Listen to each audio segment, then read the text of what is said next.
राधे महाराज जी, आपके चरणों में कोटि कोटि नमन। गुरुदेव, नाम जप करने के बाद मन की स्थिति अच्छी रहती है, परंतु घर पर पति से झगड़ा हो जाए तो मन की स्थिति फिर बिगड़ जाती है। ऐसी स्थिति में हमें लगता है पति से झगड़ा क्यों होता है? जब हमारा पति आराध्य देव है तो झगड़ा क्यों होता है? आराध्य देव से झगड़ा कैसा?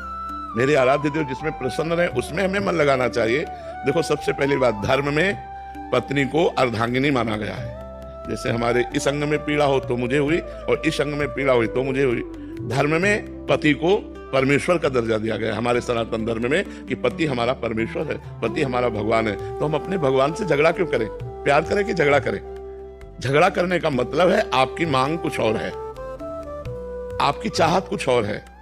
बिना कामना के क्रोध का प्रादुर्भाव नहीं होता। कामा संजायते क्रोधा, क्रोधा स्मृति विभ्रमा, स्मृति भ्रंशात बुद्धिनाशो, बुद्धिनाशात प्रणश्यति। हमारी कोई कामना है तो हम अपनी कामना को अपने पति पर न्यौछावर कर देते हैं। झगड़े का कोई सवाल ही नहीं उठता।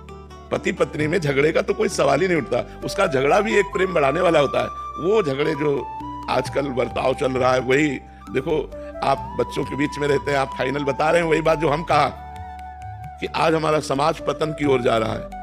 तो अब आजकल जो बच्चियां कई बच्चों से मिलती हैं, वो अपने पति पर अनन्य कैसे हो सकती हैं? जो बच्चे कई बच्चियों से मिलते हैं, वो अपनी पत्नी को अर्धांगिनी कैसे मान सकते हैं? वो पूरा जीवन एक साथ कैसे निर्वाह कर सकते हैं? तो आज हमारा गृहस्थ धर्म संकट में पड़ गया। जहां देखो पति पत्नी की हत्या करते पाए जाते हैं, पत्नी पति की हत्या करते। ये सब क्या हो रहा है? एक ऐसा समाज हमारा जहां एक बार पानी ग्रहण करके स्वीकार कर लिया तो आजीवन निर्वाह किया। पहले लड़की देखी नहीं जाती थी, आज के 35-40 वर्ष पहले लड़की नहीं देखी जाती थी। गांव के बुजुर्ग जन जाके ब्याह तय कराते थे। लड़का लड़की तब देखते थे जब मंडप के नीचे होते थे, और वो दुल्हन तो तब जान पाएगा कि हमारी कैसी हो जब घर ले जाएगा।